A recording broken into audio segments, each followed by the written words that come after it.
Я покончу с тобой.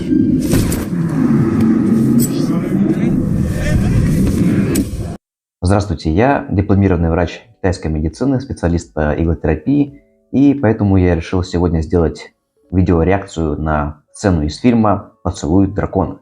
Я думаю, именно эта сцена – причина, почему многие из моих пациентов иногда спрашивают меня, а есть ли такая точка, что вот если ее поставить, то все, человек умрет. Давайте посмотрим, какую точку использовал в фильме Джет Ли.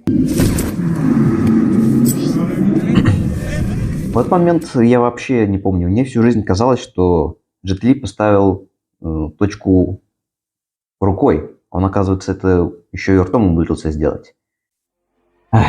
Дамы и господа, смертельный трюк.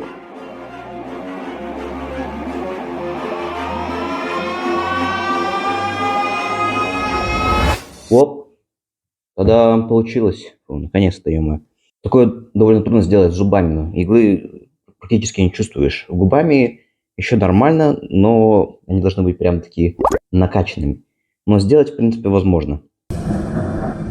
Я попал. Да, конечно. Вот здесь первая проблема. Игла поставлена слишком поверхностно. Первоначально, когда я вспомнил про этот момент, первая точка, которая мне пришла в голову, это точка Фэнфу.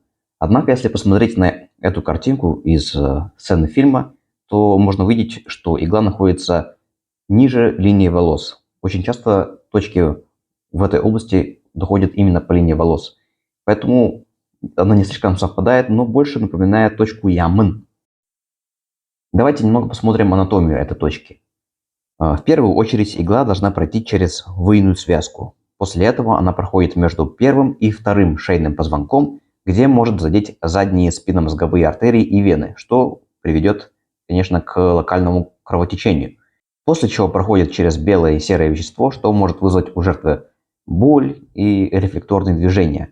Однако не это самое страшное здесь. Самое страшное находится выше, через отверстие затылочной кости. Игла может здесь попасть в продолговатый мозг, или также известный как медулла облонгата.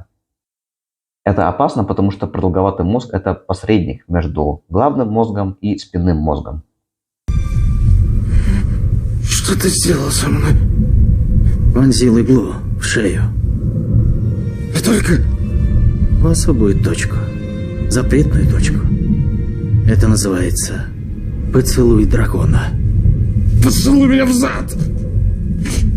«Поцелуй дракона». Они целый фильм назвали в честь этой точки. Но, насколько я знаю, из всех точек нет ни одной точки, которая называлась бы в честь дракона. Вот эта точка Ямын, она буквально переводится как «немые врата». Возможно, потому что часто используется для лечения постинсультной афазии. Теперь вся кровь пойдет к голове. И останется там безвозвратно. А потом она начнет выходить через нос, уши и, может быть, через глаза. И тогда ты умрешь. Ну, если попасть в продолговатый мозг через эту точку, то он действительно умрет. Но не так драматично, как здесь, конечно, показано. Умрет он, скорее всего, потому что продолговатый мозг отвечает за дыхательные функции и сердечный ритм. Также продолговатый мозг регулирует артериальное давление, но не настолько, чтобы привести к кровоизлиянию такого масштаба. Ты умный парень, Джонни, верно? Ну, он довольно Меня зовут умный, раз Джонни. смог попасть в точку в таких условиях, да еще с такой скоростью.